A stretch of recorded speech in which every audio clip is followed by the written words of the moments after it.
can you tell us more about Garindan and their species? Alright, so this is Garindan as Zavor. He comes from the species called Kubaz, and they hail from the planet Kubindi. Now these Kubaz, they are an insectoid species. They are carnivorous and they notably feed on insects, and they use those long snouts to extract prey from hives. They have highly sensitive eyes, which is why he is wearing those goggles. Now, because of their unique physiology, the Kubaz found it very difficult to speak Galactic Basic. They couldn't pronounce certain phonetic sounds, so instead their language consisted of whirring syllables. But during the rise of the Galactic Empire, the Kubaz species as a whole were initially approached by the Empire, all under the guise of a personal alliance. However, ultimately the Empire enslaved their species, and they used them for covert operations. Basically, they manipulated them into becoming spies. Now, as part of their control, the Empire used a lot of brainwashing techniques on the Kubaz, all in an effort to make them more loyal agents. Enter Garindan as Zavor. Now, he came from a very respected family amongst their species. His clan was very influential, and some of his family members excelled in politics, public speaking, and the arts. Now, Garindan was chosen to study as a diplomat under imperial guidance. As mentioned before, he and his peers, they were actually trained as spies. They were exploited for their abilities to read body language, sense pheromones, and even sense weapons. This betrayal ultimately led him to escape, but he was unable to return to Kubindi because of an imperial blockade. He then spent several years gathering intelligence in an effort to raise money so he can go back to his home, all the while collecting information on advanced technologies and hyperspace travel, which he hoped would be used to liberate his people. Garindan later then settles in Mos Eisley on Tatooine. He lived in a very small, rundown shelter, and he despised the uncultured world. When he received a broken transmission from Kubindi, he learned that his wife had passed away and his family were in trouble. Determined to help, he then took on a job with the Empire in an effort to hunt down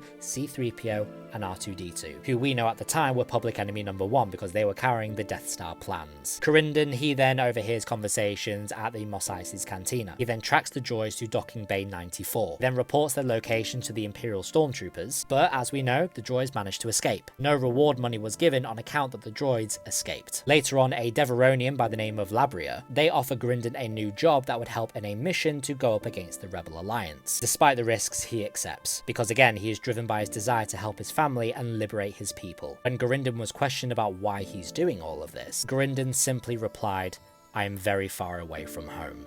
Hope it helped.